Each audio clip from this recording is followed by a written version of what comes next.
श्री राधे राधे राधे, श्री राधे राधे राधे, जय जय जय श्री राधे।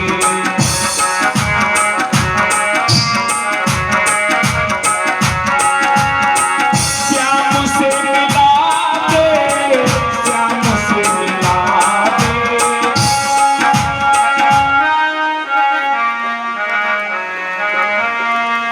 श्याम से मिला दे, श्याम से मिला दे,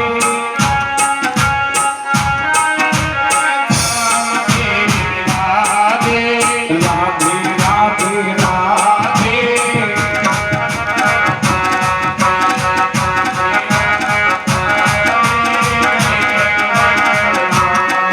श्री राधे राधे राधे,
गंगा जी के पावन पवित्र तट पर संत शिरोमणि परम बीतराज भगवान श्री सुखदेव उच्च आसन पर बैठे हुए और हस्तिनापुर सम्राट अभिमन्यु पुत्र राजा परीक्षित को ये पावन कथा सुना रहे हैं। हे राजन, भगवान ने जरासंध को अपमानित करके छोड़ दिया। क्यों? प्रभु ने सोचा अगर इसे छोड़ दिया जाएगा तो जो जैसा होता उसके संगी साथी भी वैसे होते हैं। घर बैठे हम लोगों की दुकान चलाता रहेगा, पापियों को ढूंढकर आता रहेगा, हम लोग यहीं पर मारते जाएंगे। छोड़ दिया प्रभु ने, मुकुट ले लिया, अपमानित करके छोड़ दिया। सुखदेव जी कहते हैं राजन 17 बार इसने 23 छोड़ी सेना को लेकर के मथुरा पर चढ़ाई करी है, लेकिन 17 बार प्रभु ने इसे पराजित किया है। 18वीं बार की तैयारी कर रहा है। संत ब्राह्मण मिल जाते जबरदस्ती पकड़वा लेगा, चलो हमारे विजय के लिए कोई अनुष्ठान करो, अगर अब की जीत गए तो इतना दान देंगे तुम लोगों को कहीं भटकना नहीं पड़ेगा, अगर अब की हमारी पराजय हो गई कृष्ण से तो किसी को जीवित। लाखों की तादाद में संत ब्राह्मणों को जबरदस्ती अपने विजय का अनुष्ठान करवाने में जुटा है। अपने कैद में रखे हैं लाखों संत ब्राह्मण। प्रभु ने सोचा अब की बार हारना पड़ेगा। विप्रदेव सुर संत हित दीन मनुज अवतार, निज इच्छा निर्मित तनु माया गुण गोपाल।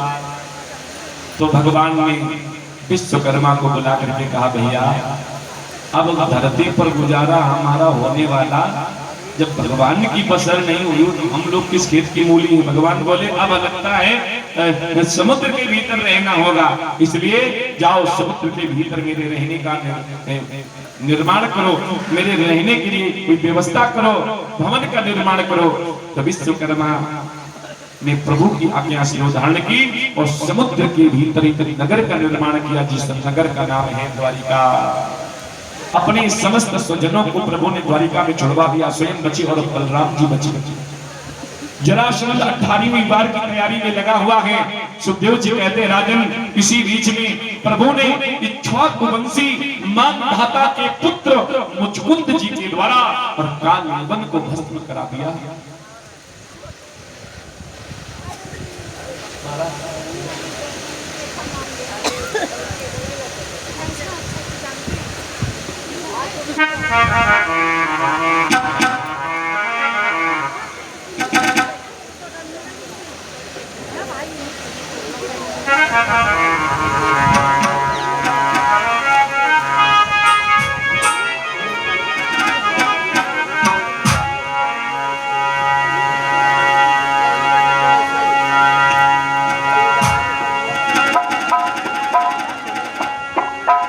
और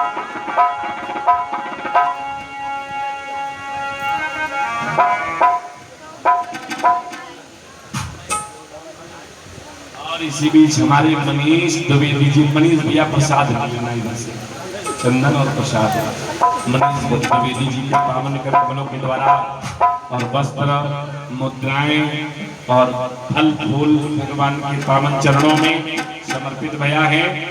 भाव के साथ आकर के प्रभु का पूजन किया भैया जी के द्वारा और भैया जी के लिए, इनके पूरे परिवार के लिए, समस्त दानदाताओं भक्तों के लिए व्यासपीठ से शुभ आशीर्वाद की कामना। आने वाली आपत्तियों का, विपत्तियों का, रोगों का विनाश हो, भगवान सर्वदा पुत्रवत रक्षा करते रहे।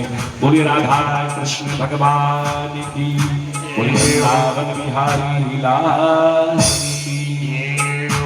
महात्मा श्री सुखदेव जी कहते हैं, राजन इक्ष्वाक वंशी मानधाता के पुत्र मुचकुंद जी के द्वारा प्रभु ने काले वन को भस्म कराया। 18वीं बार जरासंध पहुंचा, शंकर ध्वनि हुई, भगवान को तो रण छोड़ के भागना है। तो जैसे ही जरासंध प्रभु की ओर बढ़ा, प्रभु ने पकड़ा बलराम का हाथ, पकड़े हुए राजन जैसे ही प्रभु रण छोड़ के भागे तो प्रभु का एक नाम और पड़ गया, बोले रण छोड़ भगवान की जय। राजन भागते भागते प्रभु प्रवर्षण पर्वत के ऊपर चढ़ गए। इस पर्वत का नाम प्रवर्षण क्यों था? हल्की हल्की जल की बूंदे सर्वदा गिरा ही करती थी। प्रभु चढ़ गए, इसने चारों ओर से जीत जाकर लगवा दी और अग्नि लगवा दी, दोनों जल जाएंगे, नष्ट हो जाएंगे। जैसे अग्नि प्रज्वलित हुई तो भगवान ने पकड़ा बलराम का हाथ, पर्वत से सीधे समुद्र में कूदे और सीधे समुद्र से भैया द्वारिका में पहुंच गए। जब द्वारिका में पहुंच गए तो द्वारिका के राजा हो गए। हे राजन, प्रभु का एक नाम और बढ़ गया, बोलिए द्वारिकाधीश भगवान की जय हो। द्वारिका के राजा बन गए। राजन अनर्ताधिपति श्रीमान रेवतो रेवती सुता। आंध्र प्रदेश के राजा रेवत की पुत्री रेवती के साथ में बलराम जी का विवाह हुआ। हे राजन, भगवान का विवाह हुआ नहीं, भगवान का विवाह तो हुए हैं। कितने? 16,100 विवाह हुए। पहला विवाह आसीन भीष्म को राजा विदर्भ देश पतिर्महा। विदर्भ देश के राजा भीष्म, जिनकी राजधानी कुरुपुर है, जिनके पंचपुत्रा रुक्मी, रुक्मिरथ, रुक्मबाहु, रुक्मकेश और रुक्ममाली। ये राजन एक कन्या है जिस कन्या का नाम रुक्मिणी है। और रुक्मिणी ने जब से सुध संभारी है, सत्संग करते हैं, कथाएं सुनते हैं, द्वारिकाधीश भगवान के विषय में जब से सुना है, सर्वस्व प्रभु के चरणों में समर्पित कर चुकी है। ये राजन समय व्यतीतमान होता रहा, देखा कि मेरी पुत्री रुक्मिणी विवाह की योग्य हो चुकी है। तो भीष्म ने जब चर्चा करी तो रुक्मी जो था ये शिशुपाल का मित्र था, जैसा संग वैसा रंग। तो रुक्मी ने अब देखा ना तब अपनी बहन रुक्मिणी का विवाह पापी शिशुपाल के साथ में तय कर दिया। तारीख सब चढ़ गई। हे राजन, जब रुक्मिणी जी को जानकारी हुई तो रुक्मिणी जी के नेत्रों से करुणा की धार बहने लगी। द्वार पे खड़ी रो रही थी कि एक पंडित जी प्रभु का गुणगान करते हुए, पीले वस्त्र पहने प्रभु का गुणगान करते हुए चले जा रहे थे। रुक्मिणी जी ने देखा पंडित जी जा रहे हैं। वहीं से रुक्मिणी जी ने कहा, महाराज ब्राह्मण क्षणम तिष्ठो मस्चिंतामपि नाशय। महाराज आप थोड़ी देर के लिए ठहर जाएं और मेरी चिंता का निवारण कर दें। पंडित जी पास में पहुंचे। पुत्री, आंखों में आंसू, इदानीं शून्य चित्तोऽसि गतिवित्तो यथा जना तवेतं मुक्त संगस्य नोचितं बद कारणम्। ले बेटा। और आर्य द्विवेदी के द्वारा, इस बच्चे के द्वारा 100 मुद्राएं प्रभु के चरणों में समर्पित हुई हैं। कंठ परमा सरस्वती जी विराजित हो, सर्वबुद्धि का विकास, जीवन के अमंगलों का दमन हो, सर्वदा प्रभु पुत्रवत रक्षा करते रहे। भक्तजनों, रुक्मिणी ने कहा, पंडित जी महाराज, मैंने जब से सुध समारी है प्रभु के विषय में सुना है, सर्वस्व प्रभु के चरणों में समर्पित कर चुकी हूँ, लेकिन मेरे भाई रुक्मिणी ने मेरा विवाह पापी शिशुपाल के साथ में तय कर दिया है। मैं उसे दुष्ट के साथ विवाह नहीं करना चाहती हूँ। पंडित जी ने कहा, पुत्री हमारे लायक क्या सेवा है? पुत्री के लिए तो पिता प्राण दे सकता है, हमारे लायक क्या सेवा है? रुक्मिणी ने कहा, प्रभु हे ब्राह्मण देव, हमारा संदेश पत्र प्रभु तक पहुंचाना है। ठीक है, रुक्मिणी ने संदेश पत्र लिखा है, हे अखंड कोटि ब्रह्मांड नायक, हे जगत नियंता, हे परमपिता परमेश्वर, हे श्रीमन नारायण, हे द्वारिकाधीश भगवान, आपके चरणों में सर्वप्रथम आपकी दासी रुक्मिणी का कोटि कोटि प्रणाम स्वीकार हो। प्रभु, जब से मैंने स्तुति समारी है, आपकी कथाएं सुनी है, संतों से आपकी महिमा सुनी है, आपका जब से गुणगान किया है, प्रभु सर्वस्व आपके चरणों में समर्पित कर चुकी हूँ। उसमें अपने रूप का वर्णन किया, अपनी योग्यता का वर्णन किया, कुल का भी वर्णन किया और कहा, प्रभु हम लोगों के यहाँ रीति रिवाज है, जब किसी कन्या का शुभ विवाह पाणी ग्रहण से स्वीकार किया जाता है तो सर्वप्रथम देवी मंदिर में ले जाया जाता है। मैं देवी मंदिर में आऊंगी, पूजन करने के लिए वहीं पर आपको आना है। आओगे तो ठीक है, और नहीं आओगे हमें लेने तो आपके चरणों की दासी रुक्मिणी समाप्त हो जाएगी। पत्र पंडित जी को दे दिया, पंडित जी पत्र लेके पहुंच गए द्वारिका। और द्वारिका में संत ब्राह्मणों का बड़ा आदर होता था। जैसे पहुंचे, चरणों को पखारा गया, चरणों को धोया गया, उच्च कोटि का स्वागत सत्कार भोजन इत्यादि कराकर तब भगवान ने कहा, कहो पंडित जी और क्या सेवा की जाए, और क्या सेवा कर सकता हूँ? तब पंडित जी बोले, हे प्रभु, विदर्भ देश के राजा भीष्म जिनकी पुत्री रुक्मिणी ने आपके लिए संदेश पत्र भेजा है, प्रभु ये स्वीकार करिए। भगवान ने कहा, पंडित जी यदि आपकी अमृतमयी वाणी के द्वारा ये पढ़ा जाएगा तो सिद्ध हो जाएगा, आप ही पढ़ के सुना दीजिए। पंडित जी ने पत्र पढ़ना प्रारंभ किया। हे राजन, जैसे जैसे पंडित जी पत्र पढ़ रहे हैं, वैसे वैसे प्रभु के नेत्रों से करुणा की धार बह रही है। यद्यपि ना तो रुक्मिणी ने प्रभु को देखा है और ना प्रभु ने रुक्मिणी को देखा है। भगवान ना तो आपके रूप से मतलब, न रंग से, न कपड़ों से, न आयु से, न जाति से, परमात्मा उसी से रिश्ता जोड़ता है जिसका भाव सुंदर होता है, जिसका प्रेम सुंदर होता है। भक्तजनों, भगवान ने कहा, रुक्मिणी चिंता मत करना, हम जरूर आएंगे। समय व्यतीतमान होता रहा, धीरे धीरे वो समय निकट आ गया जिस समय में शिशुपाल को बरात लेके कुंड में पुराना था।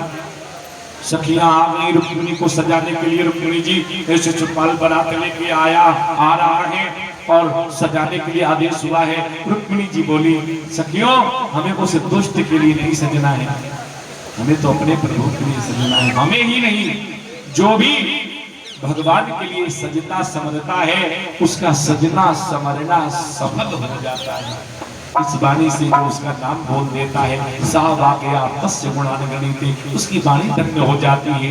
इन नेत्रों से जो उसका पावन दर्शन कर लेता है, उसके नेत्र शुद्ध हो जाते हैं। इन कानों से सुनो पूर्ण कथा से करना, इन कानों से जो उनकी कथाएं सुन लेता है उनके कान शुद्ध हो जाते हैं।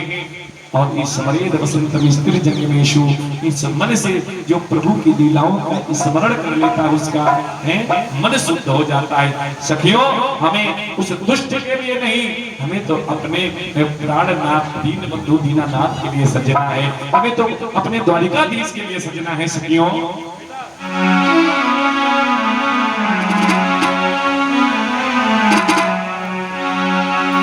कि आओ मेरी सखियों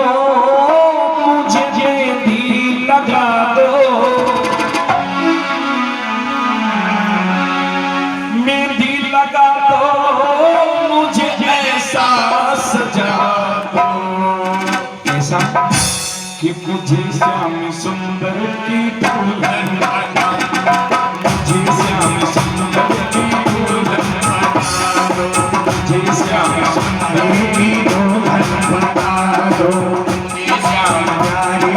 दुल्हन बना दो, दुल्हन बना दो मुझे ऐसा सजा दो, दुल्हन बना दो मुझे ऐसा सजा दो, ऐसा सजा दो मुझे ऐसा सजा दो, ऐसा सजा दो मुझे ऐसा सजा दो।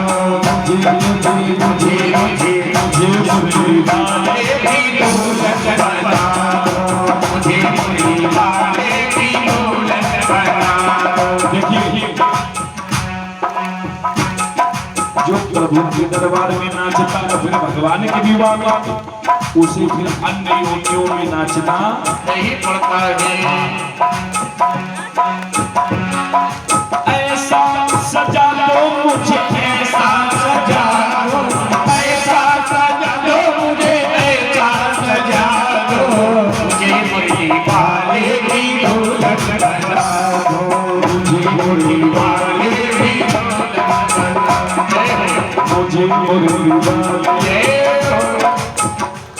हेलो, किसी भी बड़े सौभाग्य की बात है कि हमारे भी डेरापुर क्षेत्र के विकास खंड के पूर्व ब्लॉक प्रमुख ब्रह्मानंद कॉलेज के प्राचार्य डॉक्टर विवेक द्विवेदी जय हो जय आ चुके हैं।